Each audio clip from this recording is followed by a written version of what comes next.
மக்களுக்கான அரசியல் ஏன் பிறக்கவில்லை?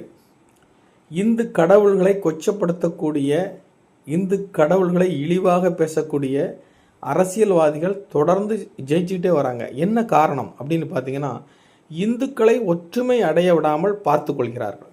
இந்துக்கள் ஒற்றுமை ஆயிட்டாங்கன்னா அவங்க அரசியல் பண்ண முடியாது. ஆகையினால இந்துக்களை பிரிப்பதற்கான வேலைகளே இந்து கோயில்களை அரசு கையில் வச்சிருக்குது.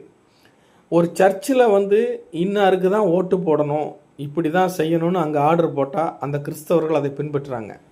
ஒரு மசூதியில் அதை செஞ்சாங்கன்னா இஸ்லாமியர்கள் அதை பின்பற்றுறாங்க. ஆனால் நம்மளுக்கு சொல்கிறதுக்கு ஆள் இல்லை. ஏன் இல்லை? ஏன்னா நம்ம கோயில் நம்மக்கிட்ட இல்லை. அப்போ நம்ம இந்து கோயில் இந்துக்கள் கையில் வரும் பொழுது நமக்கான அரசியல் பிறக்கும். நம்மை பார்த்து அரசியல்வாதிகள் பயப்படுவார்கள். நம் இந்துக்களுக்கான உரிமை முழுவதுமாக கிடைக்கும். நமது உரிமை பறிக்கப்படாது. ஒரு இந்து கோயிலில் ஒரு இஸ்லாமியரோ ஒரு கிறிஸ்தவரோ வேலை பார்க்க முடியும்.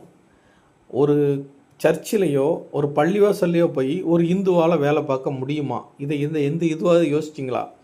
அறநிலைத்துறை என்கின்ற பெயரில் கிறிஸ்தவர்களாக இருந்தாலும் சரி, இஸ்லாமியர்களாக இருந்தாலும் சரி, நம்ம இந்து கோயிலில் வேலை பார்க்க முடியும். ஏன்னா அது அரசாங்க வேலைங்கிற பேரில் அவங்க உள்ளே வந்துடுறாங்க. அவங்களுக்கு நம்ம கடவுளை பற்றியான பயமோ அக்கறையோ இருக்காது. அப்போ ஒரு இந்து கோயில்களில் இந்த அரசாங்கம் இதை செய்கிறது. இது தொடர்ந்து செய்யப்பட்டு வருகிறது. அப்போ இந்த மகாநாடு ஒரு தொடக்க மகாநாடாக இருக்க வேண்டும்.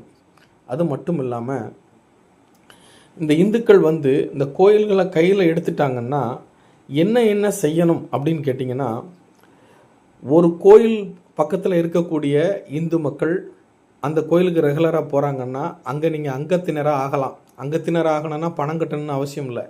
அங்கே உங்கள் பேரை கொடுத்து நாங்கள் அந்த கோயிலுக்கு அங்கத்தினராக ஆகிறோம் அப்படின்னாச்சுன்னா அந்த கோயில் மூலியமாக குழந்தை பிறப்பதிலிருந்து திருமண காரியத்திலிருந்து இறுதி சடங்கு வரைக்கும் ஐயர்கள் அனுப்பி வைக்கப்படுவாங்க. ஆகம விதிகள் பயன்படுத்தப்படும். ஒவ்வொரு வீட்டுக்கும் ஹோமம் விஷயங்கள் எல்லாத்துலேயுமே அந்த கோயில் தலையிடும் என்பதை நிர்ணயிக்க வேண்டும். உங்கள் குழந்தைங்களுக்கு கல்யாணம் ஆகலையா, அங்கே இலவச திருமண பதிவு ஏற்படுத்தப்பட வேண்டும். அந்த கோயில் மண்டபத்தில் நீங்கள் விரும்பினா கல்யாணம் வச்சுக்கலாம்.